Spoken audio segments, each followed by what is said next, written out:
Welcome to the Secret Keepers Podcast with your host, Corrine Zootlegger.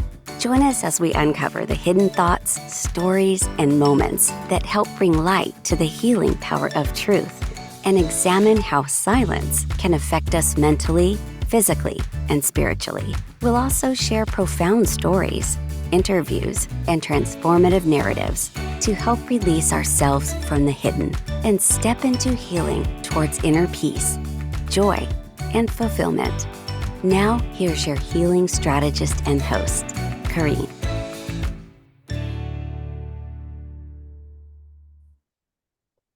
Welcome to the Secret Keepers Podcast. I'm your host, Corrine Zootlegger, and today my guest is Chad Carpenter, and I'm going to have him tell you a little bit about himself.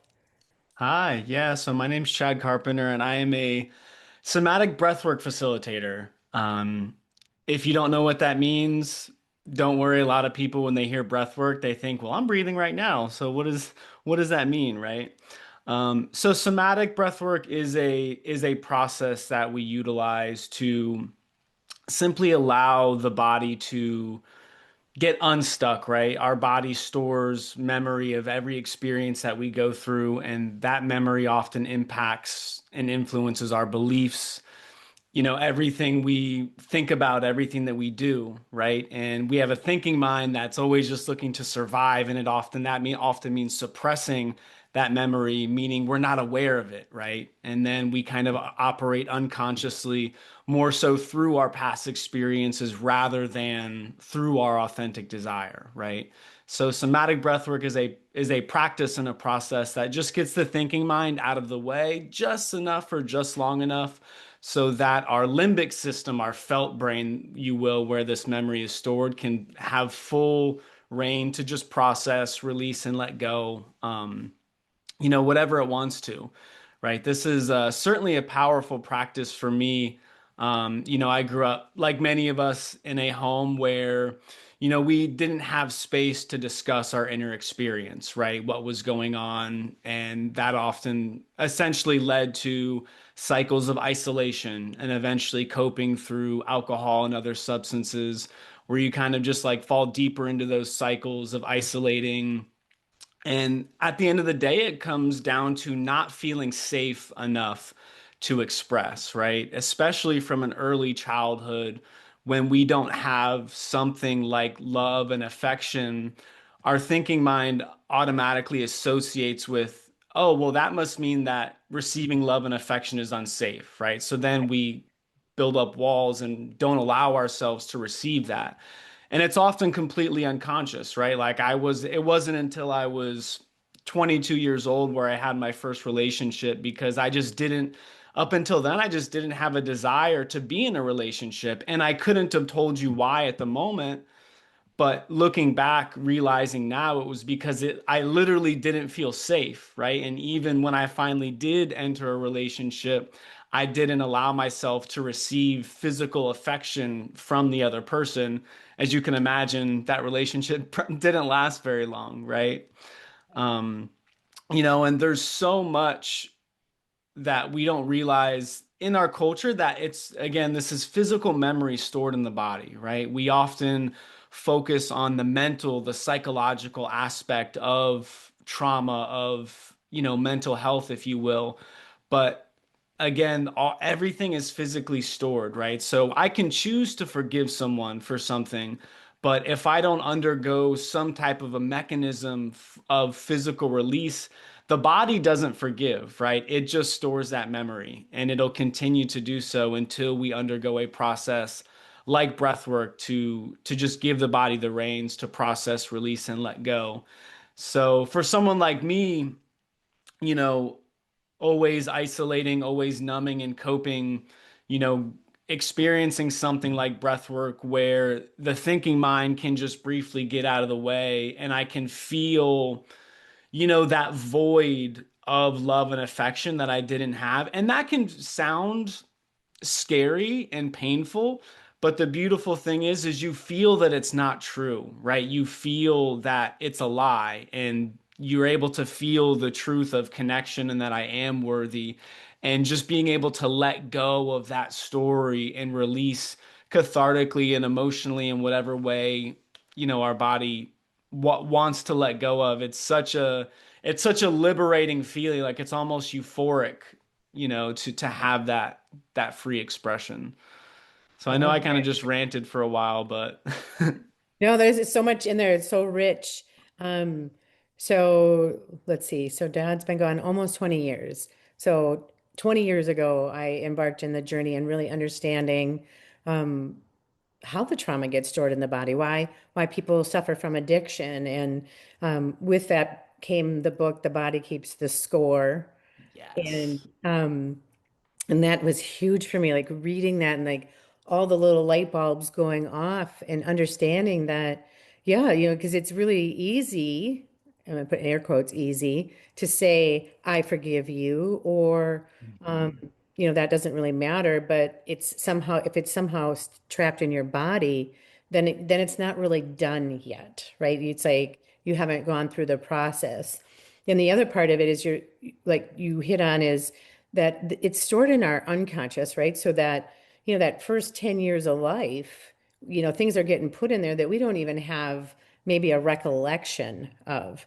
We don't necessarily understand, right? That logic brain, the prefrontal cortex isn't developed yet. So we're not understanding that, this is happening and it got stored in there. And this is the reason why it stops me, or I get stuck in something, or I'm over here doing this and I can't figure out why, Mm. because of something that happened the first 10 years of my life, or why you were in utero.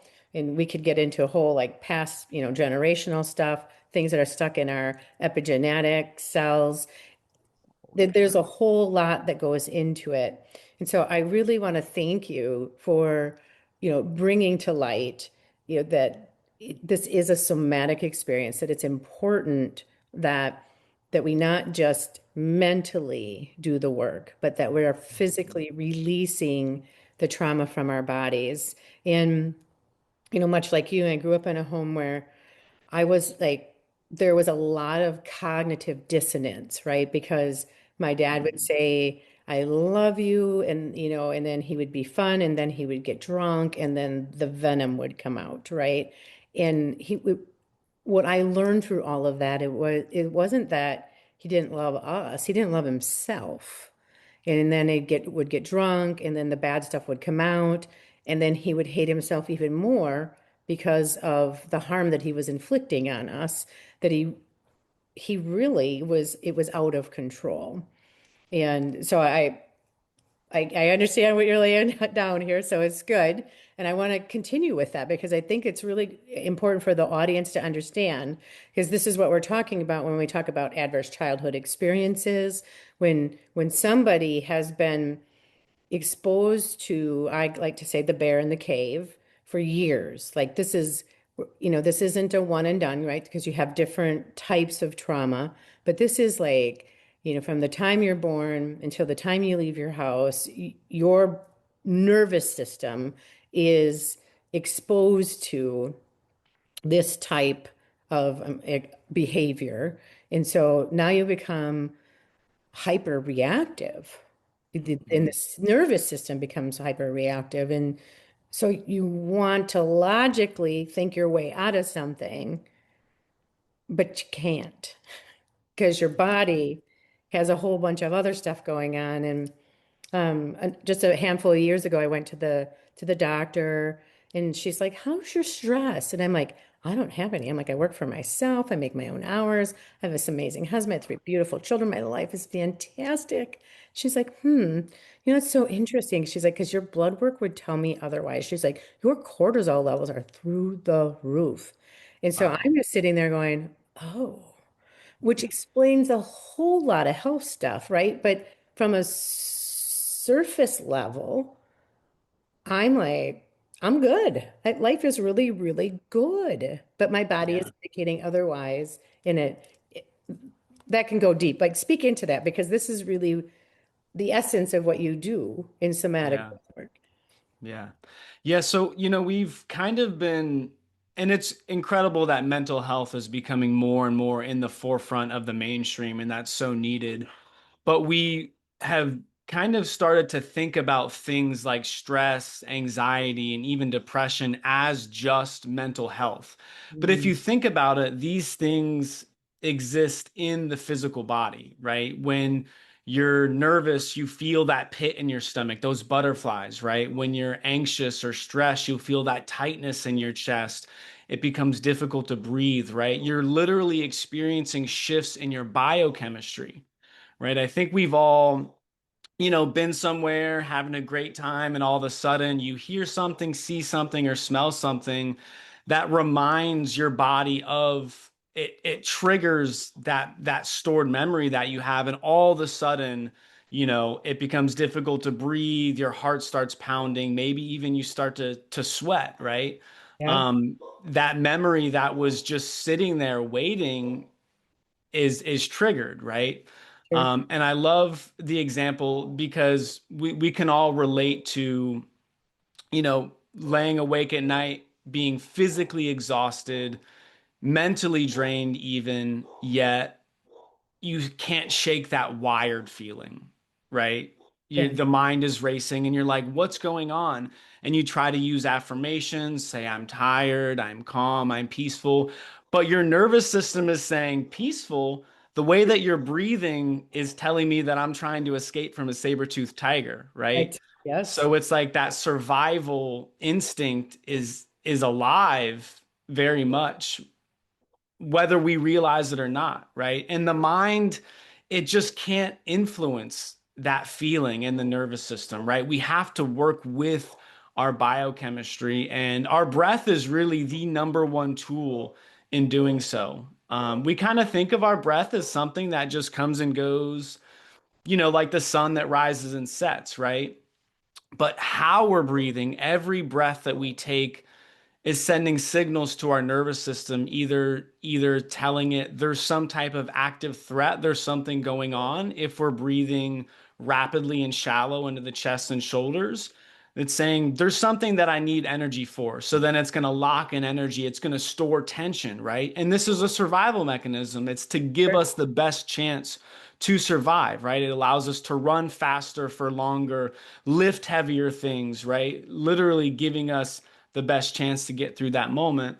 Or adversely, if our breathing pattern is slow and deep, we're sending signals that there's nothing going on around us, right? We can just relax.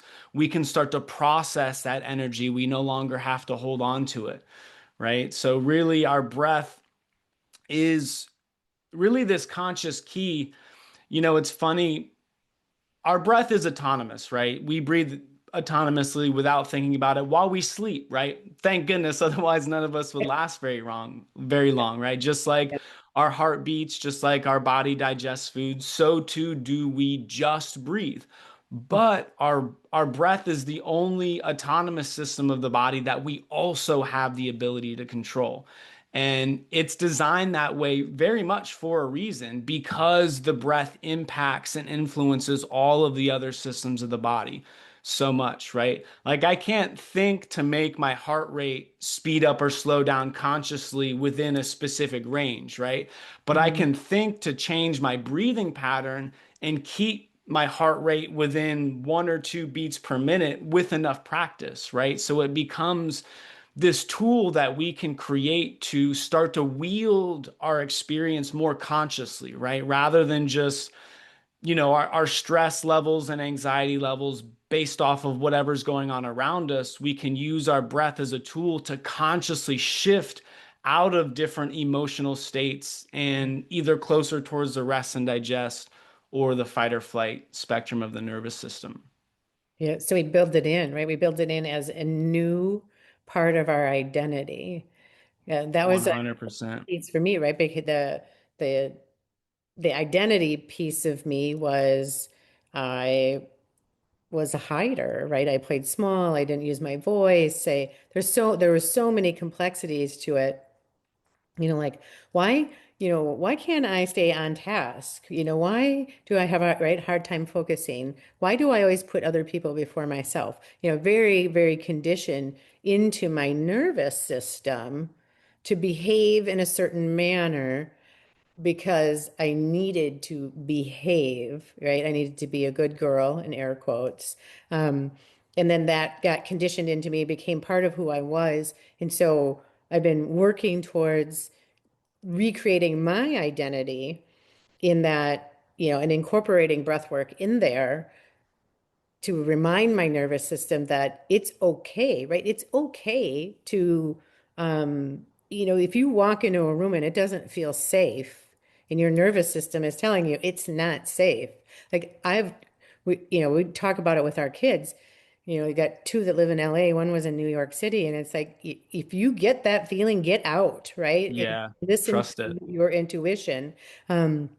But in cases where you grow up in an unsafe home, that intuition can kind of get overloaded, that system gets overloaded. And so then everything becomes sensitive to it. And maybe it's, not a real threat at that time. I can tell you, like, the first probably 20 years of our marriage, I didn't sleep through the night. Mm. I could hear a pin drop in the house. And if he got out of bed, like I knew immediately, because my body was just focused in on everything. And Yeah. while that can be good, if there's an intruder, Yeah, if there is a real threat, if there's a real but threat, 99% of the other time. yeah, right. And it creates that prolonged kind of being in that stress response creates oxidative stress, which is Mhm. not good for our bodies in the long term. And when, my husband he wants to live to be like 115. That's a great goal. Right. But he's a little younger than me. So that means I need to Mm. be 119, right? Because we have a pact. We're going to die at the same time. We're supposed to go to sleep Uh, one night and we're okay. So I say to him, I'm like, it's important then for me, I need to sleep. I need to be able to mm, relax and, yeah. going through and talk a little bit about, because I know like you're doing some breath work, morning breath work that I want to promote here. Little snippets of morning breath work, which are really perfect to fit into a very busy day because you don't have Yeah. to be on at the exact time, but you can participate in this. So talk a little bit about that, Chad. Yeah. So it really comes down to nervous system regulation and, believe it or not, flexibility, right? We kind of often think and talk about the nervous system as either or, right? You're either in the fight or flight or in the rest and digest. But it's really more of a three-dimensional spectrum, right? Like we're always somewhere in the middle, right? And when in a situation like the way you grew up, when you had to be hyper vigilant, we all have a baseline that's somewhere. It's kind of like where we resort back to when the threats are gone. But when you're constantly in that state of threat, you're always pushing closer towards the fight or flight into survival mode because you needed that in order to survive. Then you get essentially stuck there, right? And instead of having a baseline that's closer in the middle or towards the rest and digest, your baseline is literally in survival mode. It's in fight or flight. And that's why you feel that hypervigilance. And a lot of people, experience where they think that they're, um, empath, an empath, right? Where they can kind of pick up on someone's energy really well. And that's actually because their system is hyper vigilant because they have to. They had to in order to survive, right? And that survival mode is still very much active, right? So, we kind of think of the fight or flight as a negative, right? Like, oh, because we get stuck in it, right? It's like, oh, I get stuck in the fight or flight. I hate the fight or flight. It's terrible. But it really is a survival mechanism. It's kept us alive for thousands of years, if not longer, right? If we didn't have the fight or flight response, our ancestors wouldn't have been able to escape the saber-toothed tiger, or they Right. wouldn't have had the awareness to not go in that random cave that a family of saber-toothed tigers was living in, right? Yeah. This concept of neuroception where our nervous system is like a radar where it's always scanning the environment, just looking for any for any threat, right? And Mhm. again, that's a beautiful gift. It keeps us alive. But when we get stuck in that unconsciously, I mean, nobody wants to be stuck in survival mode, right? So we want a nervous system that when there is a threat or when there's something active, right? When we have a deadline or when you're about to jump into a meeting, you want to bring all your energy in to be able to focus, right? You're not worried about digestion. You're worried about oxygenation, making sure that you can speak clearly, that you're getting enough oxygen into your brain. So when you're in like the fight or flight, your body will intelligently, you know, shift energy and resources to that place that you need it. It's a beautiful thing, right? Mhm. And then when that active threat or even just that active experience is over with, we want to return to our baseline. We want to return to a state of fight or flight.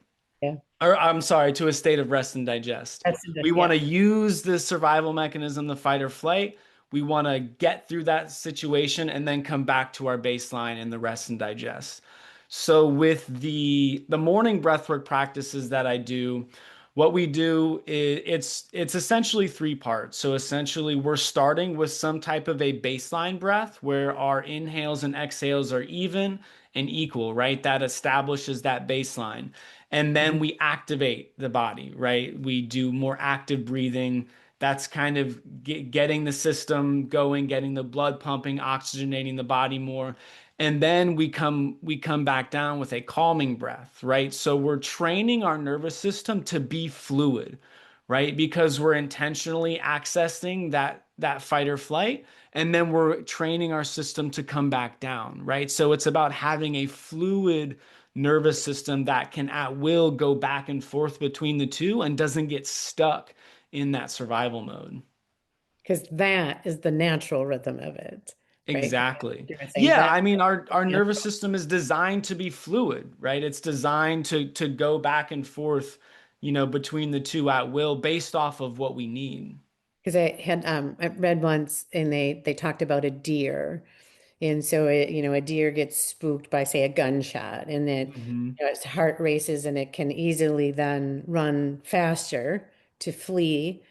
But then once it stops, its system returns it back to its normal rhythm, where, Yeah. if you've been stuck in that, you may potentially have that racing heart for a really long Yeah. time. This is a great segue. It's actually been this is really fascinating. Prey animals like deer or gazelle, it's actually been observed in nature that if they're chased by a predator and they escape that predator, whenever they're back to safety, back to the herd, their body will shake violently. Why? Because it's ingrained in their cells that their system just knows it can't store that fight or flight energy. It won't be able to sleep. It won't be able to rest. It'll be exhausted, Yeah. right? So it inherently knows that. And, you know, thousands of years ago, that wasn't really a problem for us because if there was an active state, we were running. We were either running from something or trying to hunt something. We were processing this energy. It was moving. But now we're experiencing that same fight or flight sitting in our desk while our boss is yelling at us about a deadline and we're not doing anything physically to process that energy, right? Yeah. So whenever we feel the urge to scream or we start shaking or we have that urge to cry, this is just our body's mechanism, just like the gazelle and the deer that shake violently to get out of that fight or flight. Crying, screaming, and shaking are our mechanisms for doing the same, right? Unfortunately, in our culture, we're taught don't ever let anyone see you cry. Don't ever get emotional. And Mhm. obviously, that's well intentioned, right? It's to keep us safe in unsafe environments. But if we don't at some point give our body that gift of expression, that's when that energy gets trapped. That's when the tension and the emotion that our system built up to get through that stressful situation gets stuck. And we literally get stuck in the fight or flight. It's very similar to when you're sick, you have the flu or something, your Mhm. body is naturally coughing and sneezing, right? And we allow our body to do that. We sneeze into a napkin or we make sure we don't sneeze on someone, but we allow our system to do that. Mhm. Why? Because we know that that's the body's mechanism for releasing the pathogen and the virus that's causing us harm. In the same exact vein, when you feel that urge to cry, scream, or shake, that's your body asking to let go of something energetically, some type of emotion, a trauma, something that it knows it's causing it harm, just in a different dimension of our being, right? So important to allow the emotion to move through you so it doesn't get stuck. Um, I'm just thinking like obviously you alluded to we're not always in an environment where I can cry, scream, shake. Um, what would somebody do, I guess, in that particular moment? So I know that at this particular moment is not the exact moment for me to do that release. Yeah. There's something that you could recommend that in a Yeah. moment like that that somebody could do? Yeah, it'll sound really silly, but it could be having a pillow stashed in your office to scream in Okay. whenever you're alone, or go out into your car and have a good scream, right? I wouldn't do that 10 times a day, but doing it whenever you need to. And that's where the somatic breathwork practice comes in, right? Because it'll allow us to release stored and stuck emotion and energy that we've been holding on to, for a long time.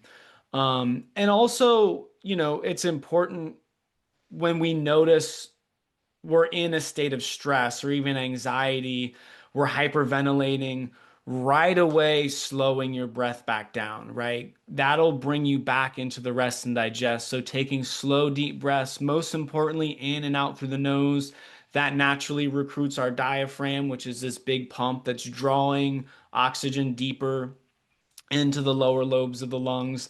That'll bring you out of the fight or flight. But yeah, as far as expression, giving yourself that gift whenever you can, literally as silly as it sounds, even if it means screaming into pillow or even shaking, right? Just standing up and shaking.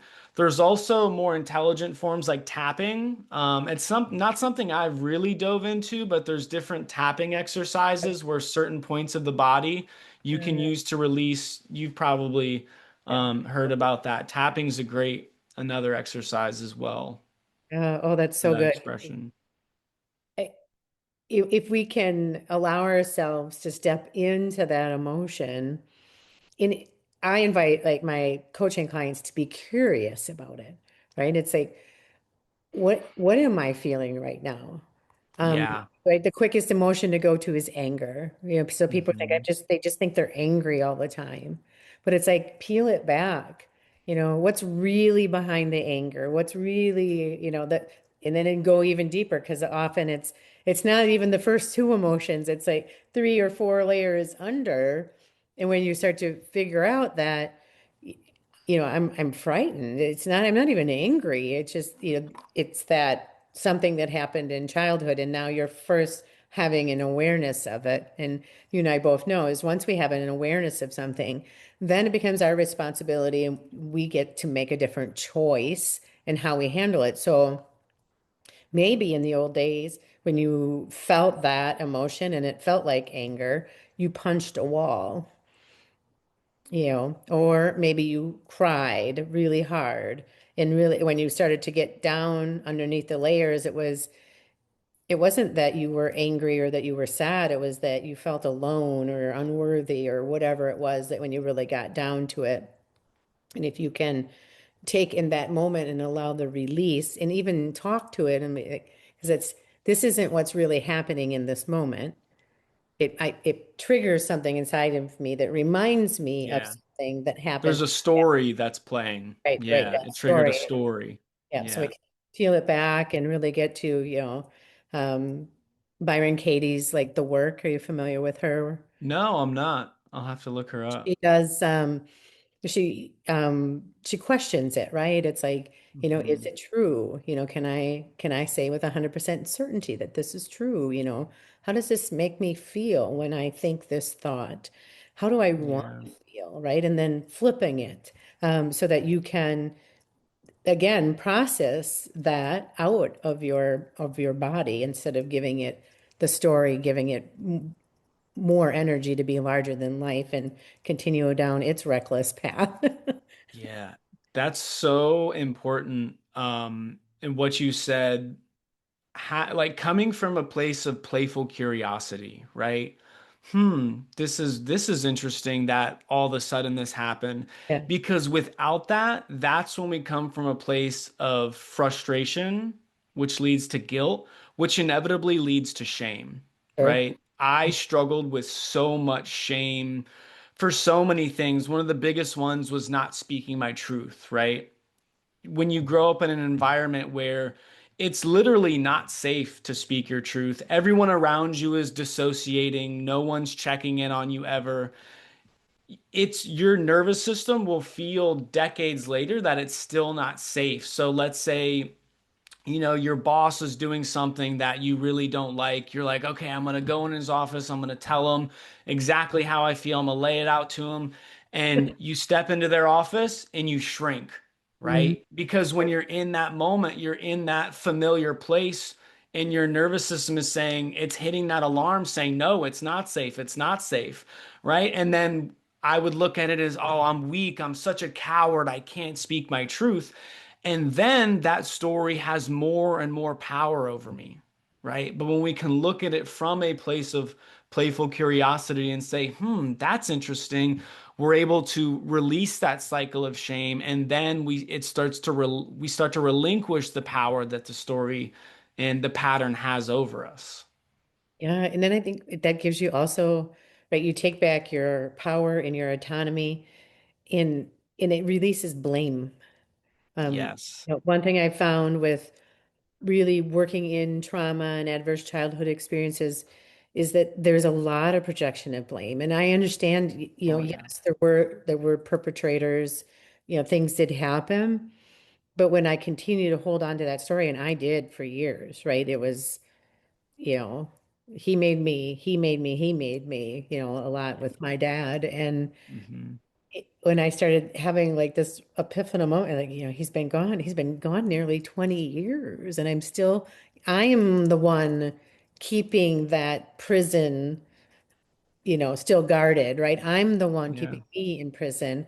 And when I let go of that blame, it's like so freeing and to be Hmm. able to embrace that, was he doing the best he could with what he knew? He was. Yeah, it could have been it could Yeah. have been way worse, right? So and having that understanding of that, so the releasing that that also helps with releasing some of the shame part of it. If I'm not projecting blame out, I can take a look at it and I can say, you know, he was doing the best he could. Hmm. I don't need to feel bad or feel shame about the environment I grew up in. I didn't have it, I couldn't do anything about that, but I can about how I live today as I'm a grown up, and I can make Yeah. those choices for myself. And I know, and I want to put this out there because I don't ever want to give the impression that this is easy. Like, like Yeah. you're going to snap your fingers and this is just going to be like magical because it is a process. It's a process that you Yeah. go through. But I will say that, like, I had a very profound breathwork session with you, and in one session, you can really release a lot. Yeah. So, can you just speak to a like a breathwork session? So, like a lot of the audience, they've probably never had a breathwork session, much less a Sure. somatic breathwork session. So, kind of walk somebody through what it might look like to participate in one of these. Yeah, yeah. And to start, I believe very much like you said, we're never healed and always healing, right? It's a 100% a practice and a process.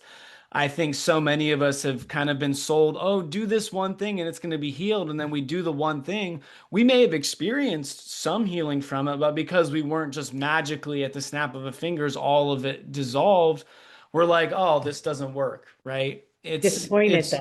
Right? Yeah, exactly. And then you're completely unaware of all the work that you actually did do. It's like peeling back one layer of the onion at a time, right? One gentle step at a time. There's so many unconscious layers that we've stored over time, and it just takes time to go through those and really celebrating every little victory along the way is really important. I always tell all my clients that I work with, like, celebrate this, like, take the time to celebrate this because it's huge and it's impactful, even if it doesn't feel like it. Um, so yeah, typical breathwork journey. Essentially, you may think that it's like some really complex, complicated technique, but that's like the simplest part. So, in our day-to-day life, we want to breathe in and out through our nose for a myriad of reasons. I could talk about an hour and a half why. But the most important in regards to this is it breathing in and out through your nose allows you to retain carbon dioxide, which is actually good because carbon dioxide is what pushes our oxygen out of our blood where we have plenty of it and into our cells, into our heart, into our brain, which is where we really need it. But when we're stepping into a breathwork practice where we need the mind to release its grip over all of the things that it's suppressing, that it's trying to ignore in order to just get through the present moment, we need that thinking mind. We need the prefrontal cortex specifically to deactivate for just enough, for just long enough, so that our limbic system that's typically suppressed to come into full focus and be able to begin to release those things. So essentially, it's breathing actively in and out through your mouth, really deep, energetic inhale. I say, like, even an obnoxious inhale, and then just passively releasing through the exhale. That's what forces out the carbon dioxide. That's what allows the thinking mind to deactivate just enough for just long enough so that we can begin to process these things. Um, Again, we are dealing with physical memory that we're processing and letting go of, right? So it's a physical experience. You feel that taking place. So you often experience even pretty intense tingling, buzzing, pulsing, right? You're really ramping up the flow of oxygen through the body and shifting drastically the vibrational frequency of your energy. And you feel that through all of that sensation. There's even a phenomenon called tetany where it causes cramping. A lot of people you've probably experienced the T-Rex hands where their Yeah. hands kind of start to close. Yeah. Um, and that actually happens because as we super oxygenate the body, it increases alkalinity levels to the point to where that causes cramping, Yeah. right? And these are the things that the mind will label as uncomfortable because it's just new. Anything that's new, that's unfamiliar, will always, as we begin to experience it, that internal alarm will always go off because, again, that's what kept us alive 10,000 years ago. That's what kept us from going in that random cave. But now, when we go to chase our dream or go after a goal, we're going to have to do things and experience things that we're unfamiliar with. That's that terror barrier, right? That's what we come up against. And it feels so scary. And our nervous system will do anything to bring us back into that safety, right? Even if we really don't want to be in there, right? So during the breathwork practice, you're simply breathing deeply and expansively in and out through the mouth. And, that sounds so simple. And you can say, well, I could just probably do that on my own. But the thinking mind, it's very tricky, right? It wants to stay in comfort and convenience, right? It doesn't want to do the work. It doesn't want to face the shadow, right? So your mind will wander. It'll tell you stories. It'll trick you and start to worry about the future, regret the past. So having guidance to constantly bring you back to the breath, to keep, especially as it starts to get uncomfortable when those sensations get intense, having guidance to just keep you motivated, right? Keep you moving. It's like being guided through a workout or a yoga class. You get to the point to where you're like, okay, I'm ready to just cool down. But when you're there with a group of people that are all going through it, you feel that motivation. You're being guided, motivated, and inspired to keep moving, right? So as you go through that process, again, kind of like we discussed, you experience those mechanisms of releasing the energy, the emotion, tension, and trauma through shaking, screaming, crying.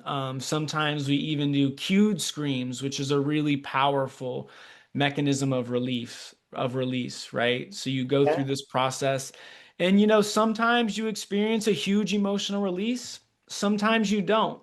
You would think that every experience would be very similar, but for those that have done even half a dozen or so will tell you each one is so different. Sometimes it's purely emotional. Sometimes it's just physical. Sometimes you're receiving a lot of memories, right? It just depends on where our body is at any given moment, right? And we don't always know what our body needs, right? People live with very serious illnesses for decades even and have no idea, right? Right. So really just I always encourage people to step into each practice. If you have an intention, that's great. Set your intention, but still be open for anything else because you don't always know what you need in that moment. So we're intentionally stepping into that active fight or flight state, right, through this breathwork practice. I look at it like we have to step into the darkness in order to shed a light on it, right? You can't shed a light on the darkness from the light. You have to be in the darkness in order to shed a light on it, right? Yep. And then we utilize different guided visualizations, sound healing therapy after the active breath work to come back into a state of rest and digest. I'm not going to put you in the fight or flight in this really intense emotional state and then have you step back into the rest of your week, right? So we take time to come back, calm the system down. And what I really love about breath work as opposed to many other healing modalities is the experience is 100% in each person's hands, right? You're not taking an external substance that's creating the experience. I'm not doing anything to you or transferring anything to you. It's strictly you and your breath, right? So you get to decide exactly how deep you go in the experience. If at any point the experience is physically intense and you're like, man, this is a little too much, you can just ease out by taking slow, deep breaths in and out through the nose, right? So it's very accessible for each and every person where they get to decide how deep they want to go in that moment and on that day, right? Many of us, especially the first time, you just want to dip your toe in the water, right? You need to experience a new sensation for the first time at a more gentle capacity. And then the next time you do it, you can go a little further and then a little further, right? And everyone gets to go through that healing journey at their own pace based off of what's comfortable for them, right? So that's one of the things I really love about the breathwork practice is it's truly accessible to everyone. I agree. And I've seen people of all ages and for all different reasons, all different backgrounds using breath work as a healing modality. And talk to me a little bit about um, why you would fall asleep, like during a breath work session. Yeah. So typically just exhaustion if you're tired.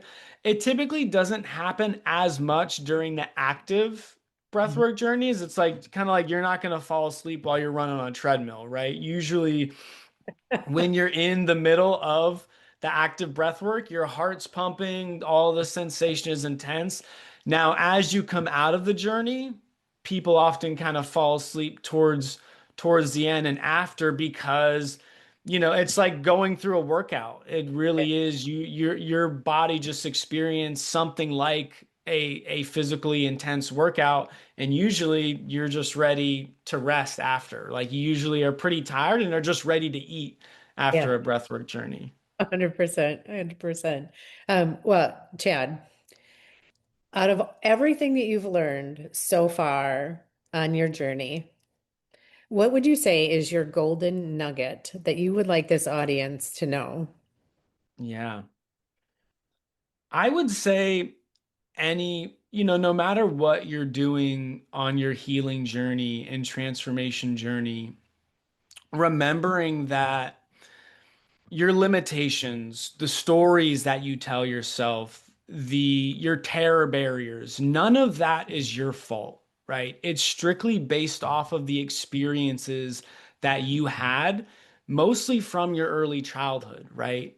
Obviously, it's all of our responsibility, but it's just not my fault that I wasn't safe to speak my truth as a child. And I struggle with that leading into adulthood, right? So coming from, like we discussed, all of this from a place of playful curiosity, right? Because when we get frustrated with ourselves, when we call ourselves weak, a coward, we say, why do I keep dealing with? When you're in that mindset, that's when the story, that's when the memory has its most grip on you, right? It's when you're able to look at it and say, this is interesting. That's when you open the door to really receive the awareness of what it is, maybe where it came from, and then you can begin to process that and, begin to combat that story and that voice in real time as it happens. So just releasing the guilt, releasing the shame, yes, we're responsible for it, but it's not your fault. And it's always your system doing what it needs to survive the best it can, right? Just like how we don't blame our parents because they were operating at the best vibrational frequency that they could at the time, even if it means while they were abusing us. The same way that we don't fault our nervous system for coming back into a place of safety and not allowing ourselves to live and speak from desire because it was just doing what it needed to survive. Thank you for that. That was so beautiful and very eloquent in the way you put it.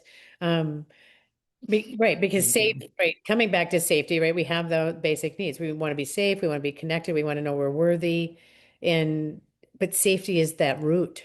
Safety is what keep us grounded. And if we don't feel safe in our own bodies, the rest of it can't flow, right? The energy gets stagnant, and so that was really beautiful. And I 100% know people are going to want to connect with you. So if somebody is looking to do that, how can they find you, Chad? Yeah, for sure. So I'm on Instagram, Chad B, Chad, the letter B is in boy, Carpenter, is my Instagram. In the bio, I have links for if you're just interested to connect to see how breathwork can help you and on your journey with where you're at right now. There's a link for a 30-minute complimentary support call. I'd certainly love to connect with you just to hear your story, hear, what you're working through and maybe able to share some tools and, see how I can serve you. And then, I'm actually running a special for private breathwork journeys where it's like 80% off the normal cost. And there's a link for that as well in my bio. And then I have a website. It's quantumbreath.co. It's got all the info, testimonials. If you live locally in South Florida, there's a schedule for when I do group sessions, as well as kind of the links to connect with me on a support call. Awesome. This has been such an amazing conversation. We're going to probably have to have part two because I feel like there's just so much more we could cover. Yeah, for sure. Absolutely. Thank you so much for having me. Yeah, I could definitely sit here all day and nerd out on this. So I'd love to 100%. come back. Yeah, 100%. Well, thank you for being a guest on the Secret Keepers podcast. absolutely. It's my pleasure.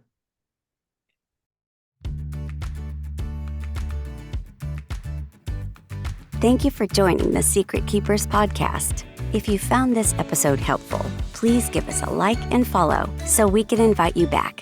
And if you just want more, visit CorrineZuleger.com. Remember, you're not alone.